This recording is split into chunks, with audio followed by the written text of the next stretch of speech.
There have been a lot of new fragrance releases that have hit the shelves recently, and in today's video I wanted to cover 12 of those new fragrances and establish what I think about them, give you my quick fire mini reviews on each of these fragrances. These are all available at Sephora, and I just wanted to share them with you because a lot of these fragrances are perfumes that I've been curious about testing, curious about trying. I've seen a lot online about these fragrances, and I decided to go ahead and test a few of them. So this is what this video is going to be all about. But if you're new to this channel, then my name is Anya. I love fragrances. I talk about them here on this YouTube channel at least 3 times a week, Monday, Wednesdays, and Fridays. And I also pepper in some bonus content in between, whether that be shorts or long form videos. I also publish additional content on TikTok and Instagram under the username ANECHKAFRAGRANCES. And if you're interested in learning a little bit more about fragrance history, I have a podcast. It's called The Fragrance Report. I publish a new episode of this podcast every single Wednesday on Spotify and on YouTube.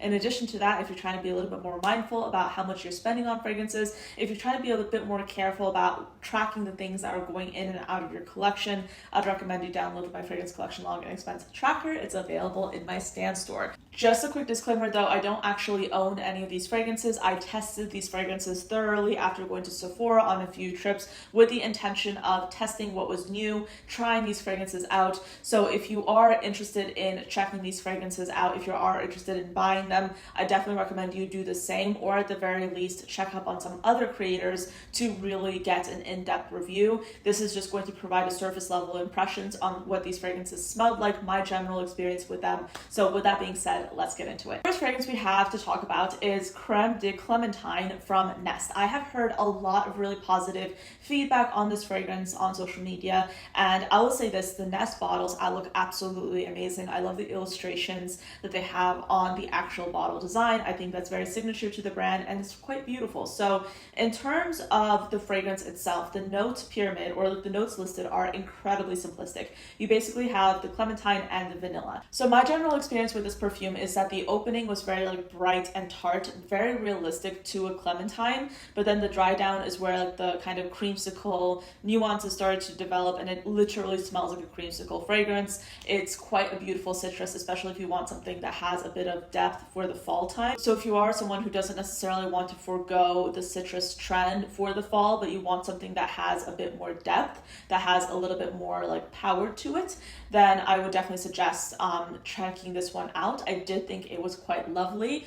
So this is going to be for those of you who want a kind of citrusy fragrance with some gourmand depth to it, a citrusy fragrance with some fall and cold weather friendly nuance. Jo Malone has really been popping off with some new releases lately, and one of them was Beach Blossom. This is a limited edition scent from the brand, and basically this has top notes of lime and mint, a mid of coconut water, and then a base of tonka bean. Now, what I said in my notes was this is a tropical floral, light musk, and the lime and coconut are lightly apparent. So you know when you have the iterations of lime that are really kind of not intense, but they kind of take over the fragrance. And I don't dislike lime. I actually really like lime as a fragrance note, but there are a few fragrances out there that really focus on that lime, especially in the opening. This was not the case for me, especially when I tried this fragrance. In fact, the lime is very light, and the coconut in any way just adds to that tropical nature of this fragrance. When I first smelled this perfume, I actually assumed that it would have some kind of tropical florals in there, like frangipani or tiare flower, which are typically going to be more focused on those tropical nuances, but in fact it doesn't have that. It just has that coconut. So in my mind, the coconut there is kind of soft, as is the mint, so it smells quite refreshing. It's a soft tropical fragrance, so that one I did like as well. And the same thing goes with the mint note here. It doesn't overtake the fragrance. Both the lime and the mint are notes that sometimes can overtake a fragrance. In this case, they don't. They kind of add a light accent to the perfume. This is, in any case, is a very soft perfume. Another scent that I was quite curious about and eager to try was Raspberry Ripple. This scent has been making the rounds on social media. A lot of people on TikTok got sponsored to showcase this scent, and was interesting because this was one of those situations where they weren't actually just pulling from the fragrance community. They were getting sponsorships from people who are in the food scene, which was quite interesting. I did a few TikTok videos on that phenomenon as well. But basically, this fragrance has top notes of red currant, a mid of raspberry, and then a base of white white musk. And my notes on this fragrance were as follows. Basically, I said this was a realistic raspberry sorbet. The red currant is apparent. It bolsters the sorbet effect. So as is the case with many of the Jo Malone fragrances, my interpretation or my experience with them is that you're never really going to get anything that's like super overpowering or super intense or sweet. To some degree, their fragrances might even lack longevity, or they might even lack a lot of intensity, especially when you consider the price point of Jo Malone typically. But in this case, I think it was honestly a really nice, light, and refreshing gourmand. This is a fragrance that I really, really liked, specifically because I think the way they did the red currant and they kind of merged it with the raspberry was really refreshing. It kind of literally did smell like a sorbet effect, because I think in many cases, a raspberry fragrance can sometimes be a little bit too sweet, a little bit too gourmand. And if you're someone who kind of like sits in the middle, you like gourmand scents, but you don't want to smell like a dessert. You just want to have like the kind of this light scent of something that's edible, but you don't want to smell exactly like that thing. Then this is going to be like the happy medium for you. It's a really pretty scent. I particularly really love the sorbet effect. And I do think that the red currant, like that slightly tart, sweet nuance really added to and bolstered that interpretation for me as well. However, a Jo Malone fragrance that I actually used to really, really want, but then I tested it again and I wasn't quite sure about it, is Ginger Biscuit by Jo Malone. So this comes out every year. It's like one of their limited edition fragrances. Let me pull up the notes. This originally came out in 2023, but they bring it out every year for the holidays. And this fragrance has notes of ginger, cinnamon, and nutmeg at the top, a mid of caramel and hazelnut, and then a base of vanilla and tonka bean. I think when I first encountered this fragrance, like I got more of the spices, but then when I revisited it later, more recently, I kind of found it to be a little bit, I didn't find it to be like as enticing as I did when I first tried it. And I think it's because this time I picked up a lot more of like the caramel and a lot more of like the vanilla sweetness rather than the spices. And I also do think that considering the price, the fragrance itself like just does not last. Like I sprayed it on the skin and it just like goes away within 30 seconds or within 30 minutes rather. And it's just one of those fragrances that I want to like, but it's not like my favorite fragrance, like if that makes any sense. I think I far prefer the raspberry sorbet or raspberry ripple fragrance that I already mentioned. I think that one is a little bit more interesting because the whole idea of that fragrance in my mind is something that you can wear in high heat. So the fact that it's a little bit more fleeting works out because it's a gourmand fragrance that's in any case almost designed perfectly for a hot weather kind of situation. Whereas this is supposed to be a gourmand fragrance that you wear during the holidays. And for me, whenever I kind of like think about the kind of longevity and the sillage that I want from this kind of fragrance, I want something that's going to be a little bit more intense, something that I could wear for the fall and winter with no issues. But this is the kind of fragrance that in my experience just disappears. And also, this is my interpretation of it, like more recently, what I've realized is because like it's so focused on the caramel and the vanilla, I'd rather focus more on the spices in that like kind of gingerbread situation rather than just the sweetness. And yes, you might call that picking a fragrance apart, but I personally don't like love this fragrance as much as I did when I first tried it. When I first tried it was like I think a few years ago and I was like super into it. Now I'm kind of like I can do without it. Like it's not standing out to me as much. So that's my opinion on a few Jo Malone fragrances right there. We also have a new fragrance by Miu Miu. This is a fragrance with notes of strawberry and gardenia at the top, a mid of rose and jasmine, and then a base of brown sugar, bourbon, vanilla, patchouli, amber, and moss. So my impressions on this fragrance were that this was a perfume that had this impression of strawberry artificial flavor or red fruit, and it also reminded me of like celebrity fruitiness. So like like those signature celebrity fragrances that came out in like the 2000s. This is what that fragrance reminded me of, kind of like a modern take on that. When I smelled this perfume, I got like a strawberry flavor, not a realistic strawberry, but a strawberry flavor, which I think was supported with the sweetness, particularly like in the brown sugar. The gardenia kind of like amped up that sweetness as well. my interpretations of this is that this is like a strawberry flavoring, typical 2000s kind of fragrance. Not that that's a bad thing, but rather I think this fragrance is more nostalgic than anything else. And for me, I don't really like, I didn't love it. I thought it was smelled nice. Would I want to add to my collection? Probably not. But if you are craving that kind of like celebrity sweetness in your fragrance, but you want like a more modern twist on it, this is going to be a fragrance for you to check out, and it's readily available in Sephora. So like with any of these fragrances, I encourage you to go and test them out. But this was not like my absolute favorite. It was nice, just not my favorite. Now, this next fragrance is Mistor Essence, and this is a perfume that really stood out to me. So we have notes of blackberry and black elder at the top, a mid of jasmine, and then a base of woody notes and oak. This perfume really stood out to me as something that like I really wanted to try more of.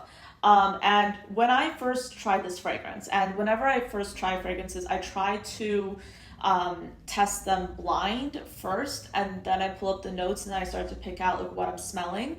And with this fragrance, I kind of got it as smelling like natural pollen and clean musk with some berry essence. So with that being said, like my interpretation of this scent is that it smelled like a natural berry fragrance with musk. And then in the dry down, the fruitiness really started to come through as well. So the berries, of course, are the blackberries in this fragrance. And I think that if you are someone who, again, like wants a gourmand fragrance, but you don't want something that's like a sweet treat, then this is going to be the fragrance for you. And I think the pollen interpretation is kind of like this like light and like effervescent floral. So it smells like a very natural kind of outdoor experience. Like it almost smells like you're in a garden with like these like bright florals that you can smell in the air, and then you also have like this like berry nuance to it. Like I really liked this fragrance. I think it's one of my favorites in this entire video. It's one of the favorites that I sampled. I definitely think this is worth your attention if you're looking for something similar. Again, it's kind of a nice surprise when you have like these established houses coming out with scents that are really like that pique your imagination, because I think a lot of us tend to overlook houses like Chanel or Dior, when in reality, especially recently, I think they're really kind of experimenting a bit more, and this is an example of that. So definitely recommend trying this one out. It definitely piqued my attention for sure. Next up, we have Queen's Caramel by Ellis Brooklyn. This is a pretty new release from them, and it has top notes of caramel, maple, honey, sugar, and salt, a mid of white chocolate, coconut, vanilla, orchid, and jasmine, and then a base of vanilla, tonka bean, amber, and musk. This is a fragrance that I interpreted as kind of like a less sickly sweet version of Churros de 71 by Sol de Janeiro. You might recognize that there are some similar notes. There is like that caramel, white chocolate, vanilla base. So those are like common threads that you can see in a few other fragrances, but this one is a little bit more unique in the sense that it's less focused on like those sweet aspects, and it also has like this slight accent of maple, which does provide some diversity to this fragrance. I really liked it. I thought it was quite nice. If you are looking for something that's like similar to that scent profile, like if you're looking for something that's similar to a sweet gourmand, something that's like chocolatey, something that's caramelly, especially for the fall time, this is going to be a good one. I really like the maple in here. I thought that provided a bit of uniqueness, because I think we see a lot of similar fragrances in this kind of category that really focus on that vanilla and caramel. And I don't know about you, but for me that kind of can get a little bit redundant sometimes, but it is nice to see a bit of diversity in this category. So if you're looking for a fragrance that's similar to this and you're interested in something that has a bit of a unique maple twist to it, but something that's also not too sweet, then this is worth checking out as well. Next up, we have a brand new release. Of course, all of these are new releases. This one is by Forever Mood, and this is called She Was Here. Now, this is a fragrance with pomegranate and elemi at the top, a mid of Turkish rose, vanilla, pistachio, and milk, and then a base of amber and suede. What I find interesting about this fragrance is that this is an example of several fragrances actually that feature the pistachio note in the background instead of at the forefront, which is interesting because when pistachio first started making the rounds as a fragrance note, it was quite prominent, and I think that's where I started to kind of question whether I really liked pistachio as a note or not, because it was seemingly everywhere and it was all like done in a certain way. Now, what I've noticed with this fragrance and a few others as well is that pistachio is more in the background. You can't really pick it out, but it provides an interesting nuttiness, like a kind of like an interesting nutty background to the fragrance that's not altogether prominent, but it's still there, which I find interesting. So this fragrance, I interpreted it as warm, cushiony, pistachio is barely there, light rose is blended with a touch of velvet suede. The velvet suede in here is particularly interesting because the suede is more of like a velvety texture. It's not animalic, it's not overt. It literally, like, this fragrance made me think of velvet whenever I smell this. You have like those light touches of all the notes, but nothing is overt. This is kind of like a cushiony, versatile fragrance that's not too obscene in any direction. It's just light, cushiony. It's quite nice. I really liked it. Definitely recommend trying it out. It's one of those good everyday appropriate fragrances. So if you're looking for like a light, musky, everyday appropriate scent that's not so focused on like that clean skin musk, that has other notes, but nothing is like too overt, nothing's like standing out. It's just like a light, beautiful, velvety fragrance that also has enough depth and longevity for the colder weather. This is going to be a real stand-up. So Forever Mood, she was here. Next, we have Cherry Stem by Phlur. Now, this fragrance has notes of black cherry, brandy, and orange at the top, a mid of sugar, jasmine, plum, and red freesia, and then a base of ebony, leather, and caramel. It's interesting because when I first sprayed this fragrance, I kind of got similarities to Lost Cherry by Tom Ford, and I actually ended up smelling them side by side. So I will say that this is a more subdued, less sweet version of Lost Cherry. The booziness is apparent, and at the end of the day, I liked it. I did a video, I think it was like a shorts video a few days ago.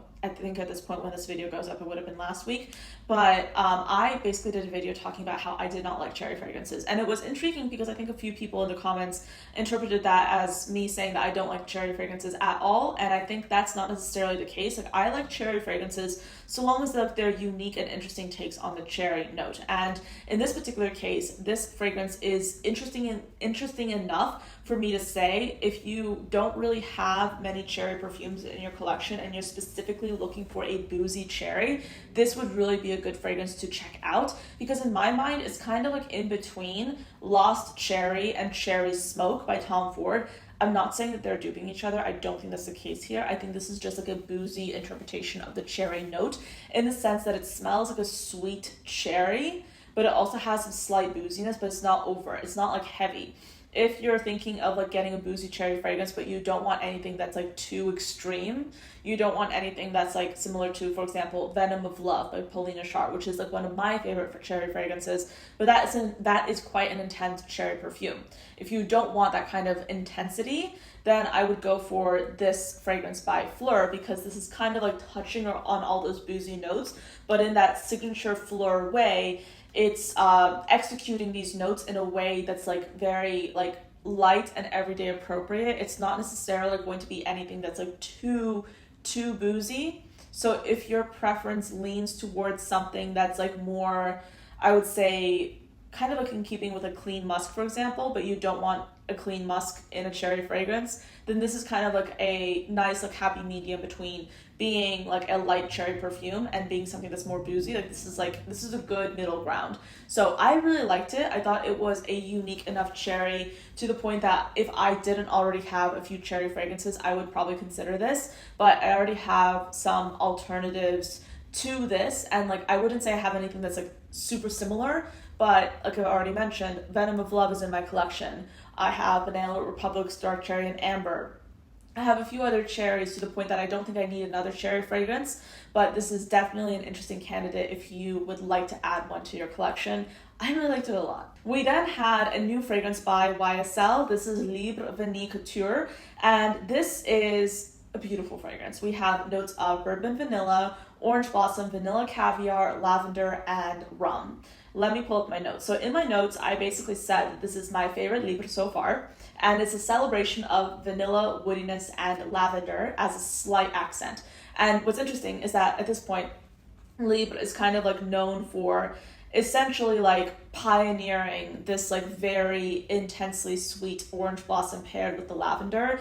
In this case, they don't really do that as much.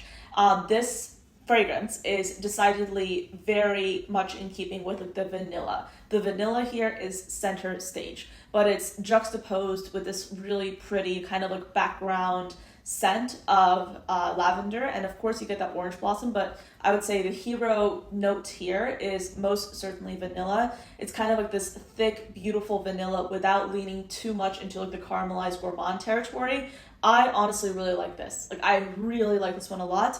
Like I said, it's my favorite Libre so far. I think it's quite beautiful, and it's worth checking out if you're looking for a beautiful, like interesting vanilla fragrance that's like not just vanilla. There is some complexity in this perfume. It's quite lovely. So it's vanilla without being too gourmand vanilla, and it also has like that signature Libre nuance with like the orange blossom and the lavender, but those notes are most certainly in the background. They're not overtaking the fragrance, so it smells quite different compared to the other Libre fragrances, and it also is kind of like its own kind of Libre take on a vanilla fragrance as well. So it's quite an interesting one. I definitely recommend checking this one out. Next up, we have Kilian's Angel's Share on the Rocks. Now, I was really curious about this fragrance. It's basically a fragrance with notes of cognac, tonka bean, grapefruit, myrrh, bergamot, and aldehydes. So when I smelled this perfume, I kind of got the interpretation that, let me actually pull up my notes. So when I smelled this perfume, I smelled citrus, aldehydes, and icy booze. So keep in mind I don't drink, but in my mind, this smelled like a citruses, all right? You smelled citruses, and then you smell like this like kind of wateriness and iciness. And I think that's where the aldehydes come in. So I saw a few reviews online basically saying that this smells like the most realistic kind of version of an alcoholic drink that Kilian has come out with so far. And I think that if you are looking for that, then this could be that fragrance for you. But I liked it. I didn't love it as much as I love Old Fashioned by Kilian, which is another fragrance entirely, of course, but let me actually pull up Old Fashioned.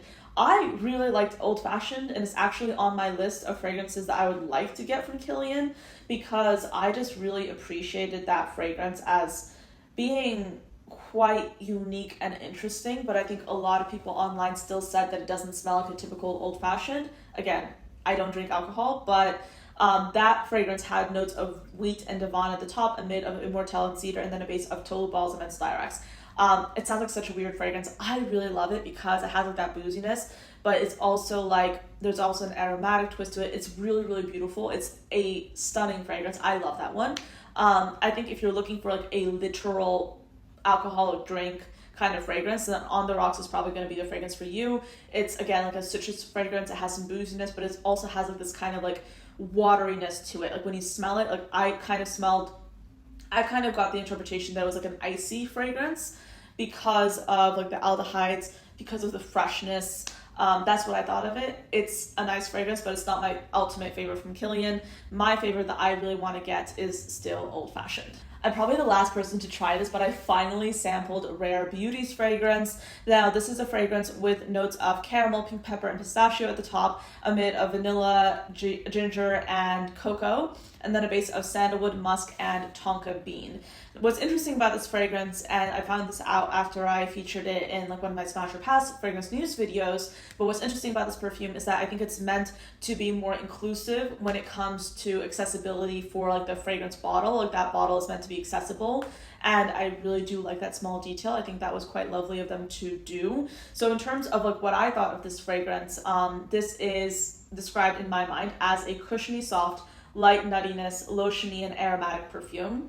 When I was talking to you earlier about that other fragrance that had the Forvr Mood fragrance that had the pistachio in there, but the pistachio wasn't apparent, this kind of does the same thing. So it has pistachio, but the pistachio is definitely in the background. It's not the hero note in my mind. This fragrance just smells like velvety, lotiony kind of fragrance. Like it smells, maybe it's kind of like leaning into the sandalwood a little bit more, and that's what I'm picking up. But this perfume is definitely not like so focused on that pistachio, which I actually do love. And it's also not like too sweet or gourmand or extreme either. It's just like a nice fragrance, the kind of perfume that you could comfortably blind buy for someone, and I don't think you necessarily have to worry about that person disliking that fragrance because it just works. Like, it's one of those like musky, beautiful sandalwood scents that you can kind of like rest assured that a lot of people will enjoy. So that's my opinion on the Rare Beauty scent. I think that what I would like to do, either do a short or a long form on this, is probably do a video where I talk about like light musky scents that are really kind of versatile perfumes that kind of like keep up with this kind of trend, because I think we've been seeing a lot of these like light musky perfumes get released lately, and I really like that kind of scent, but I don't necessarily need to add any more to my collection because I have a few, and I figured might as well talk about them. So I might do a video on that. Let me know if you want to see that. But that was the Rare fragrance by Rare Beauty. But yeah, those are all the fragrances I wanted to talk about. 12, or give or take, fragrances that have been making the rounds lately, that have been getting a lot of attention, and I'm really glad that I was able to kind of like smush them all into one video. Do let me know, have you tried these fragrances out? If so, what were your thoughts? Are you excited about any one of these perfumes, or not so much about others? Let me know what you think in the comments down below. As always, thank you for watching till the end, and I'll see you next time. Bye.